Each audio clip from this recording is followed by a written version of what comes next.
ایک دفعہ کا ذکر ہے، دور کسی جنگل میں ایک ٹنٹنی نام کی چڑیا اور کالو کوا رہتے تھے۔ اسی جنگل میں ایک ٹونی نام کی محنتی اور ذہین چڑیا رہتی تھی۔ ٹنٹنی بہت ہی محنتی اور لگن سے کام کرنے والی تھی۔ دوسری طرف اس کی بہن ٹونی بھی بہت ہی محنتی اور لگن سے کام کرنے والی تھی، جبکہ کالو کوا نہایت ہی سست اور کام چور تھا۔ ٹنٹنی نے جنگل میں اپنا سموسوں کا ایک ڈھابہ کھولا۔ اس کے دو بچے چنو اور منو بھی تھے۔ مما، ہمیں بہت زوروں کی بھوک لگی ہے۔ ٹھیک ہے بچوں، میں آپ کو ابھی سموسے بنا کے دیتی ہوں۔ یہ کہہ کر ٹنٹنی اپنے کام میں مصروف ہو گئی۔ کچھ ہی وقت میں ٹنٹنی نے سموسے بنا لیے اور اپنے بچوں کو دے دیے۔ بچے بہت خوشی سے کھانے لگے۔ یہ تو بہت مزے کے ہیں۔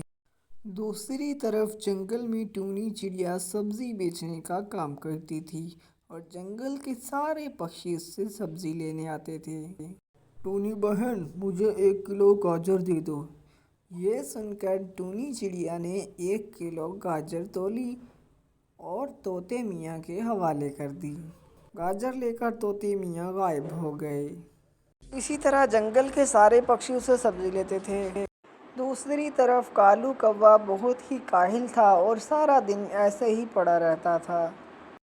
جنگل میں بارشوں کا موسم شروع ہونے والا تھا اور سب پکشی اپنے اپنے گھر بنانے میں مصروف تھے۔ کالو بھیا، بارشوں کا موسم شروع ہونے والا ہے، ہمیں اپنے پکے گھر بنا لینے چاہیے۔ ٹونی چڑیا نے اسے بہت سمجھایا مگر کالو کوے پر اس کا کوئی اثر نہ ہوا۔ ٹنٹنی اور ٹونی نے مل کر اپنا شاندار گھر تیار کر لیا۔ دیکھو بہن، ہم نے اپنا گھر تیار کر لیا ہے، اب ہم بارش سے محفوظ رہ سکتے ہیں۔ ٹنٹنی پھر سے اپنے کام کاج میں مصروف ہو گئی۔ پھر ایک دن اچانک جنگل میں زوروں کی بارش شروع ہو گئی۔ سب جانور اپنے اپنے گھونسلوں میں چھپ گئے۔ ٹنٹنی اور ٹونی بھی اپنے بنائے ہوئے گھر میں چلی گئیں۔ کالو کوے نے چونکہ سستی کا مظاہرہ کیا تھا، اس لیے وہ بارش میں ہی بھیگتا رہا۔